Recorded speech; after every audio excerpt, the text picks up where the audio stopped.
बिस्मिल्लाहिर्रहमानिर्रहीम। क्या अचानक मौत का आ जाना ये अच्छी मौत है या बुरी मौत है? इस सवाल का जवाब बाद में देता हूँ। पहले आप ये टीचर की जो वीडियो है जो वायरल है ये देखें कि किस तरह उसकी अचानक मौत हुई है। तो आइए देखें ज़रा, जहाँ तक यूट्यूब इजाज़त देता है वो देख लेते हैं, फिर बात करते हैं इंशाल्लाह।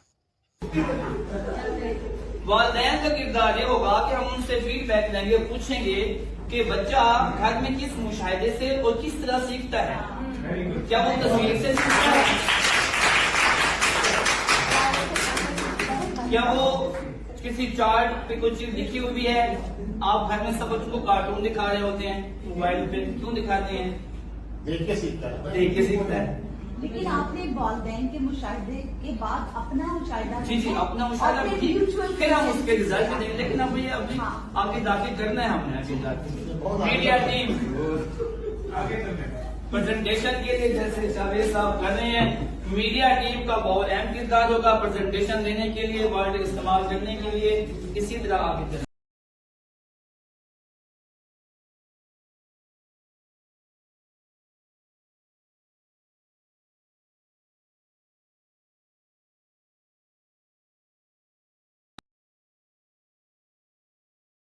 नहीं किया है तो आगे हम मजीद इम्प्रूव करेंगे। भाई जल्दी तहकीकी मवाद है, सरगर्मियों के नमूने हैं। सबसे अहम किरदार ये जो आपके सामने लगा हुआ प्रोजेक्टर, टेक्नोलॉजी के वसाइल। आगे चलेंगे। ठीक है जी। तलबा के मुकम्मल शुदा सवालनामे, तलबा की तख्लीकी काम, तस्वीर और वीडियोस, इनकी अगर हम एक्टिविटी कराएंगे, कोई लिसानी करा रहे हैं, कोई बसरी है, कोई जिस्मानी है, वो उसको हम रिकॉर्ड करेंगे। उसके बाद असातिज़ा का मुस्बत फीडबैक।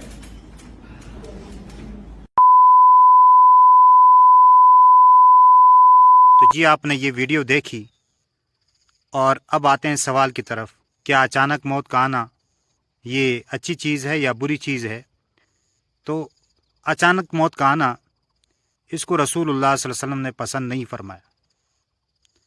और आप सल्लल्लाहु अलैहि वसल्लम के सामने इस तरह तज़किरा हुआ, मोता इमाम मालिक में ये रिवायत मौजूद है कि उन्होंने कहा ये अच्छी मौत आई है इसको।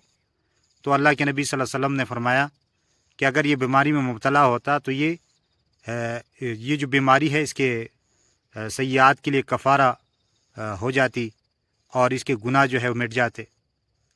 तो बीमार होना ये अच्छी बात है कि अगर आदमी मरने से पहले बीमार हो जाता है और उसके ज़रिए वो अल्लाह के करीब होता है, क्योंकि आदमी 3 हालतों में अल्लाह के करीब होता है कि बीमारी में और तंगदस्ती में और इसी तरह मुसीबत में उसको अल्लाह याद होता है और अल्लाह की तरफ उसकी रुजू बढ़ जाता है। तो इसलिए बीमारी में जो मुब्तला होता है वो गुनाहों से तौबा कर सकता है, इसी तरह वसीयत कर सकता है और इसी तरह सदका और ये चीज़ें कर सकता है।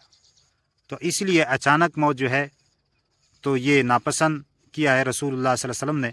लेकिन इसका ये मतलब नहीं है कि जो अचानक मरेगा वो बुरा होगा, नहीं, ऐसा नहीं होता। इसी तरह हज़रत आयशा रज़ी अल्लाह तआला अन्हा से रिवायत है, ये आपको असुनन अल कुबरा में जो बहकी की किताब है उसमें आपको ये हदीस मिल जाएगी, जिसमें उन्होंने फरमाया कि अल्लाह के नबी सल्लल्लाहु अलैहि वसल्लम ने फरमाया कि अचानक मौत जो है वो मोमिन के लिए एक राहत है और फासिक फाजिर काफिर के लिए ये एक गम है, मुसीबत है। तो इससे मालूम होता है कि हम इसका फ़ैसला नहीं कर सकते अचानक मौत आने का, और हम ये नहीं कह सकते कि भाई ये अच्छा मरा या बुरा मरा। हम इसका हुक्म नहीं लगा सकते क्योंकि ये अल्लाह का और उस बंदे का मामला है। हम इस तरह बातों में नहीं पड़ेंगे। बाकी अल्लाह ताला से दुआ ही करते हैं कि अल्लाह ताला हमें इस तरह अचानक मौत से महफूज फरमाए कि हमें इस्तग़फ़ार करने का और अल्लाह की तरफ रुजू करने का वक्त ही ना मिले। तो इस तरह मौत से पनाह मांगे और अल्लाह ताला सब मुसलमानों को इस तरह मौत से महफूज फरमाए और अल्लाह ताला तमाम मुसलमानों की हिफाजत फरमाए और सब का ख़ातिमा ईमान पर फरमाए और हम सब को आखिरी वक्त में कलमा तय्यबा नसीब फरमाए, ला इलाहा इल्लल्लाह मुहम्मदुर रसूलुल्लाह। और अचानक मौत जो है इसका आना ये क़यामत के अलामात में से है कि क़यामत के करीब लोग अचानक मरेंगे, جس کو آج کل جو ہے وہ ہارٹ اٹیک کہتے ہیں کہ اس کو ہارٹ اٹیک ہوا اور یہ دنیا سے چلا گیا، تو یہ قیامت کے علامات میں ہے۔ جب آپ حدیث پڑھیں گے دیکھیں گے تو اس میں ایک علامت نشانی یہ بھی ہے کہ لوگ اچانک مریں گے۔ اللہ تعالیٰ سب کی حفاظت فرمائے، اور اللہ تعالیٰ سب کو مرنے سے پہلے مرنے کی تیاری کرنے کی توفیق عطا فرمائے۔ آمین ثم آمین یا رب العالمین۔